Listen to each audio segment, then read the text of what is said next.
I was standing in the living room of my new house looking out at the small front yard on a quiet afternoon. The sunlight came through the window, warming my face. Everything felt peaceful. Then my phone buzzed. A text from a number I had deleted 3 years ago. "Can we talk? I made a mistake." I remembered the last thing she ever said to me. "You are too nice, Daryl. I need someone with more edge." 3 years ago, those words destroyed me. Now I just smiled and set the phone down. Before I get into this story, let me know where you are watching from. Drop your city or country in the comments below. If you have ever been told you were too nice or too boring by someone who ended up regretting their choice, hit that like button right now. And if you are new here, make sure you subscribe so you do not miss stories like this one. Now let me tell you how I went from being the guy who was too nice to the guy she is now begging to take her back. When I was 26 years old, I was working at a logistics company in Indianapolis. Nothing fancy, just a stable job with a decent paycheck. Enough to rent a small apartment on the east side of town and put a little bit away each month. I was not rich, I was not exciting. I was just a regular guy trying to build something for himself. My personality has always been the same. I am the kind of person who holds the door open for strangers, the kind who remembers birthdays and actually shows up when I say I will. Some people call that boring. I always just thought of it as being decent. I met Megan at a coffee shop near my office. She was working as a barista there, dark brown hair that fell past her shoulders, a smile that made my chest feel tight every time I saw it. She had this way of laughing, kind of soft and breathy, like everything I said was the funniest thing she had ever heard. I went to that coffee shop every single morning for 2 months before I finally got the courage to ask for her number. When she gave it to me, I felt like I had won the lottery. Our first dates were simple: dinner at a chain restaurant, a movie at the theater downtown. Nothing expensive or elaborate. But I made sure to do the little things. I opened the car door for her every single time. I remembered the anniversary of our first date and surprised her with flowers. I paid attention when she talked and actually listened to what she said. She seemed to love it, at least at the beginning. After 3 months of dating, we made it official. I introduced her to my family. My mom adored her. She kept telling me how lucky I was to find such a sweet girl. I believed it. I started saving money more seriously. I had this vision in my head: a house with a backyard, maybe a dog, a life with Megan where we could grow old together. I thought we were building toward that. But somewhere around the 1 year mark, things started to shift. Megan began complaining that our life together was too predictable. She would sigh when I suggested dinner at our usual spot. She would roll her eyes when I planned a quiet weekend at home. "Why do not you ever do anything spontaneous?" she asked me once. I did not know what to say. I thought stability was a good thing. She started hanging out with a new group of friends, people she met through a coworker. They would go to bars and clubs on weeknights. She would come home late, sometimes past midnight, smelling like cigarettes and alcohol. I tried not to worry. I trusted her. But then she started mentioning a name: Travis. It came up casually at first. "Travis told the funniest joke tonight." "Travis gave me a ride home because it was raining." "Travis thinks I should try this new restaurant." I asked her about him once. She shrugged and said he was just a friend, but something in her eyes told me different.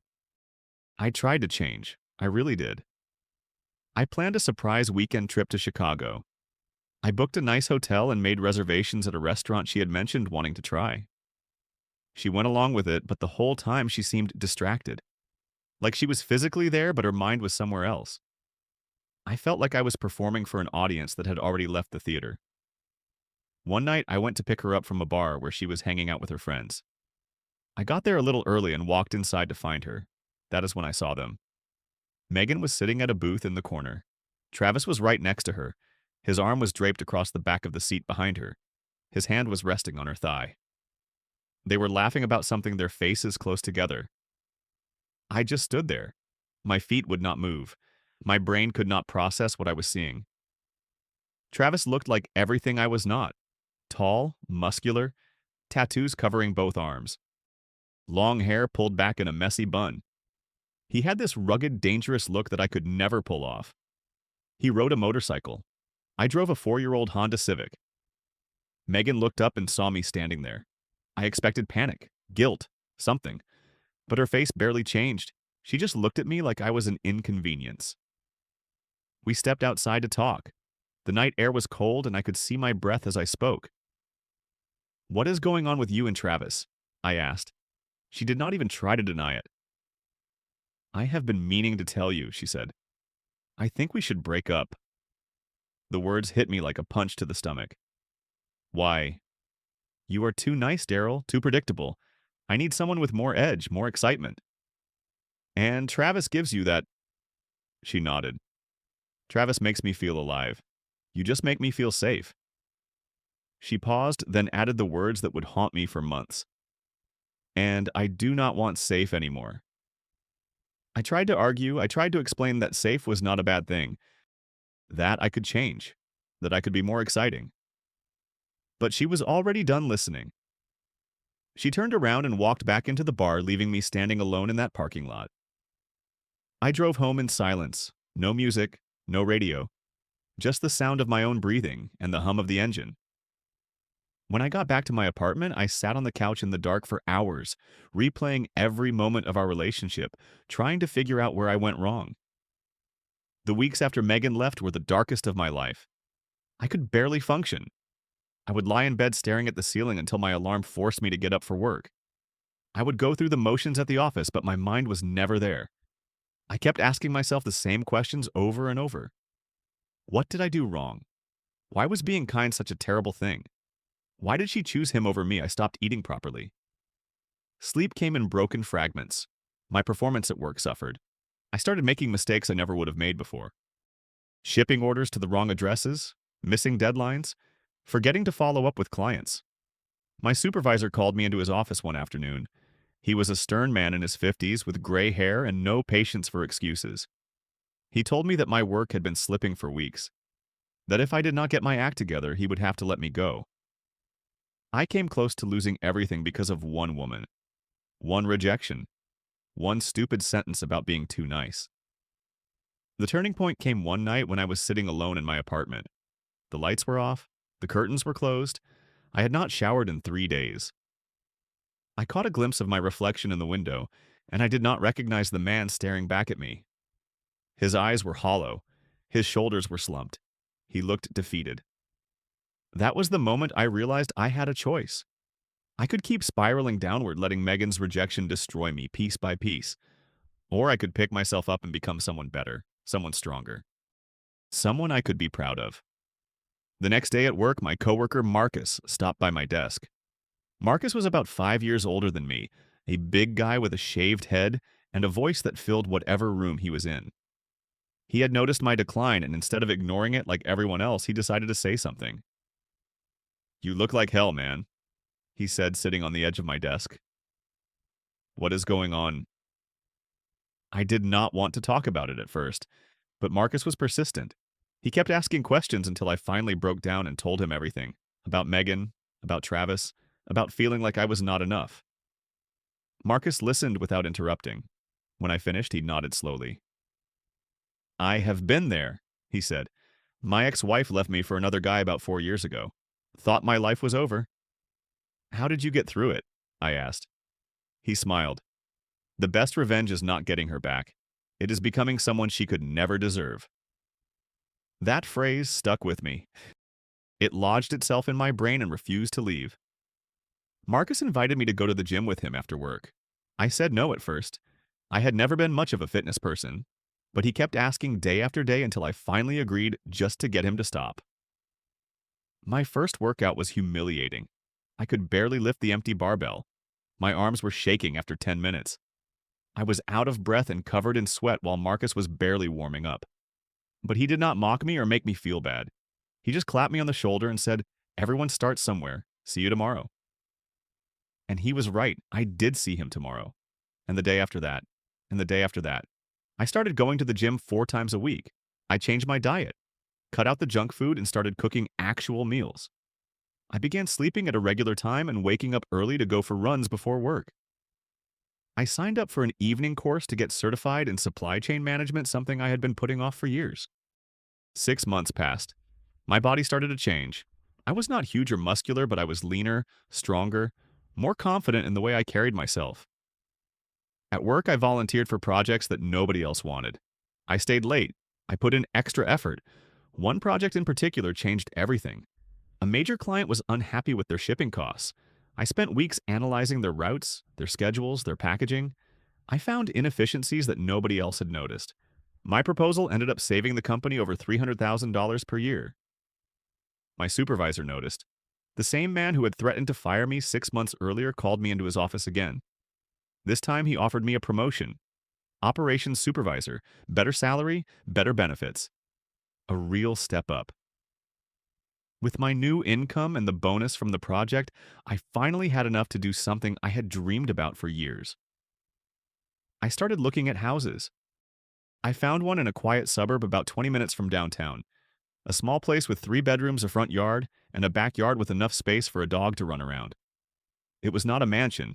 It was not impressive by most standards, but it was mine. The day I signed the papers, I sat in my car in the driveway and cried. Not from sadness, from pride. 2 years earlier, I had been a broken man sitting in the dark, wondering if I would ever feel okay again. Now I was a homeowner at 28 years old.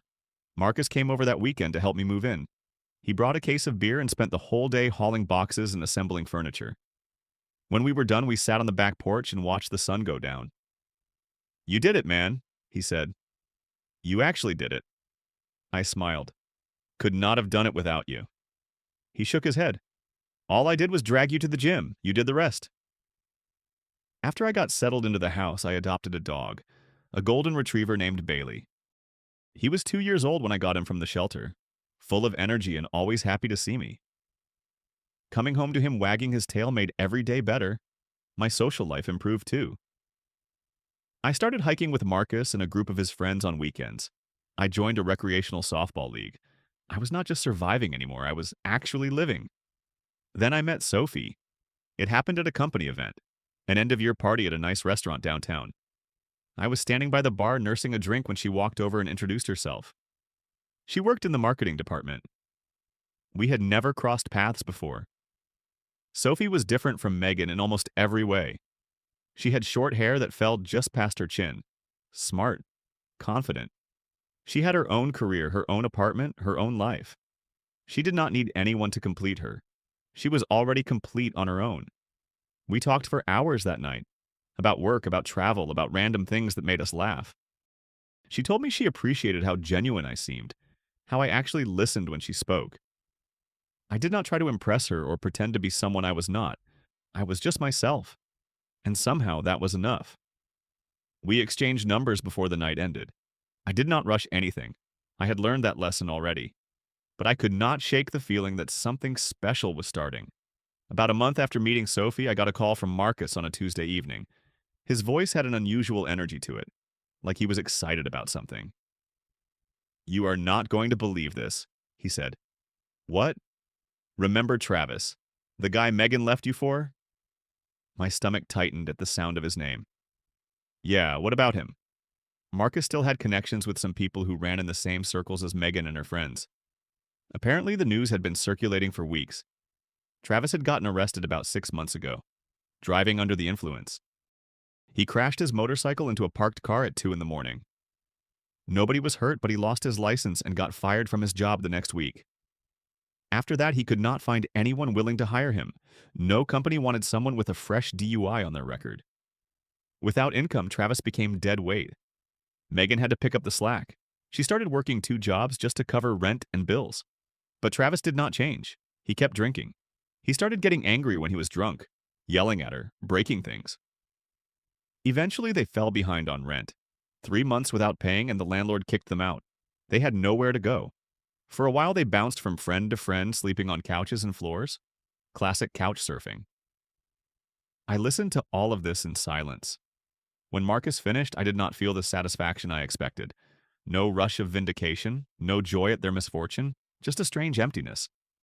I remembered the girl who used to laugh at my jokes in that coffee shop.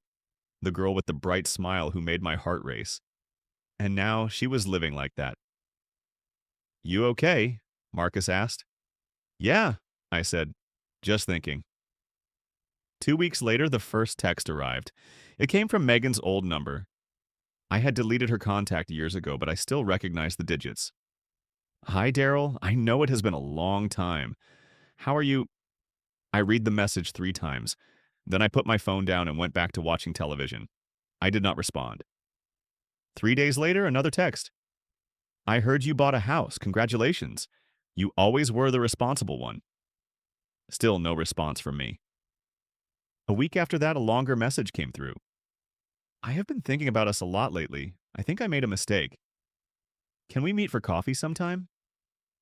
I stared at those words for a long time. Then I put the phone face down on the counter, walked out to the backyard, and threw a ball for Bailey until the sun went down. The universe has a strange sense of timing. A few Saturdays later, I was at Home Depot buying supplies to fix a section of fence that had rotted in the backyard. I was standing in the lumber aisle comparing different types of wood when I heard someone call my name. I turned around and there she was. Megan, standing at the end of the aisle with a shopping basket in her hand. She looked different. Thinner than I remembered. Too thin. There were dark circles under her eyes that even makeup could not hide. Her hair, which used to be shiny and full, looked dull and unwashed. She was wearing old clothes that did not fit quite right. I looked down at myself. The gym had changed my body over the past 2 years. I stood straighter. My shoulders were broader. My skin was healthy from sleeping well and eating right. I was wearing a clean shirt and jeans that actually fit. The contrast between us was impossible to ignore. Megan walked toward me slowly. She tried to smile the way she used to, but it did not reach her eyes. There was no warmth in it, just desperation. "Daryl," she said, "I cannot believe I ran into you here." "Hi, Megan." She asked me how I was doing. I gave short answers, polite but not friendly.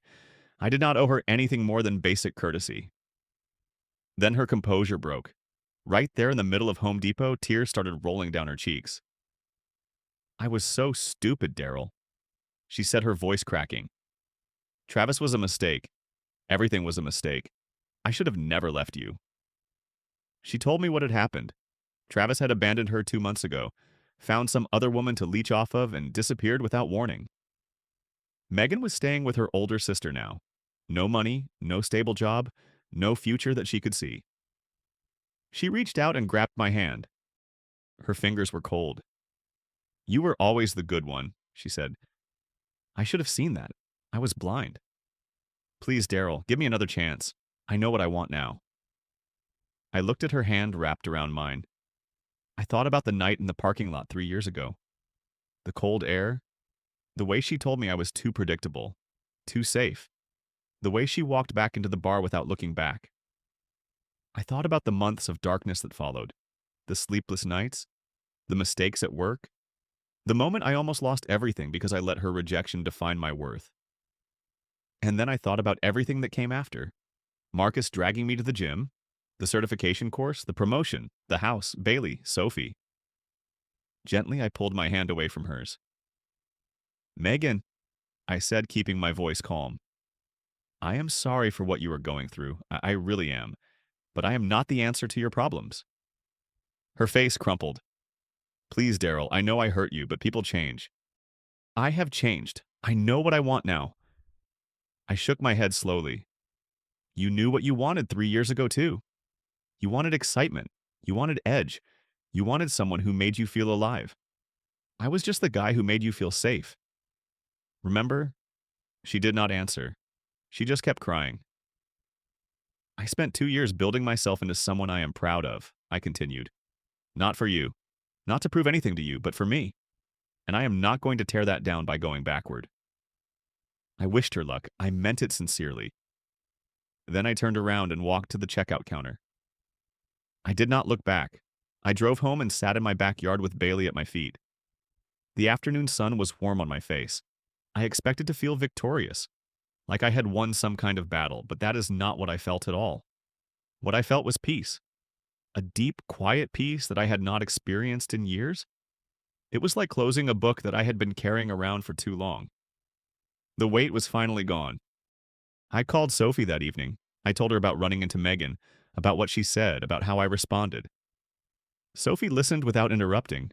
When I finished, she asked a simple question. "How do you feel?" I thought about it for a moment. "Free," I said. "I feel free." We talked for another hour about nothing in particular. Weekend plans, a movie she wanted to see, a hiking trail Marcus had recommended. With Megan, I had always felt like I was performing, trying to be interesting enough, trying to be exciting enough. With Sophie, I could just exist. That was enough.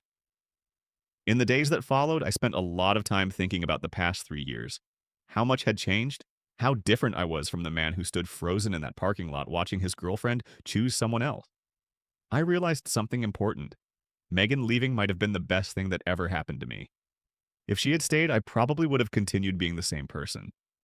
Comfortable, complacent, content to drift through life without pushing myself.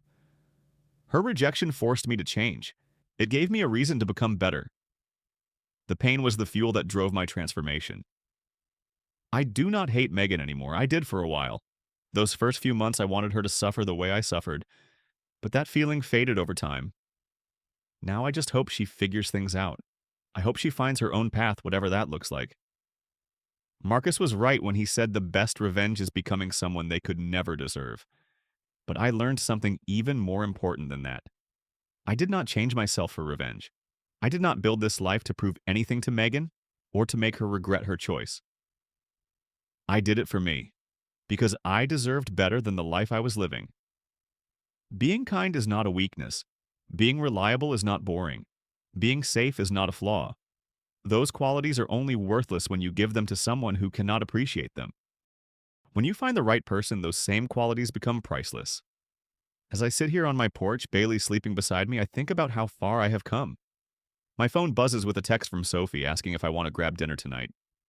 The kids next door are riding their bikes down the street. The sun is starting to set behind the trees. Life is not perfect. It never is. But this life is mine. I built it with my own hands, and nobody can take that away from me. I pick up my phone and type a reply to Sophie. Pick you up at 7. Then I smile, stand up, and walk inside. Bailey follows behind me, his tail wagging. I leave the door open for him and let the evening air fill the house. Some people spend their whole lives waiting for someone else to make them happy. I spent 2 years learning that happiness is something you create for yourself. And once you figure that out, no rejection, no heartbreak, no bad boy can ever break you again. So here's my question for you. Have you ever been told you were too nice or too good for someone who ended up regretting their choice? Or have you ever had to rebuild yourself after someone made you feel like you were not enough? I want to hear your story. Drop it in the comments below. If this story touched you or made you think about your own journey, hit that like button. Share it with someone who might need to hear this message today. And if you have not subscribed yet, make sure you do so. You do not miss more stories like this one. Thank you for being here. Thank you for listening. I hope you find the peace you deserve. I hope you build a life that makes you proud. And I hope you never let anyone make you feel like being a good person is something to be ashamed of. Take care of yourself. I will see you in the next one.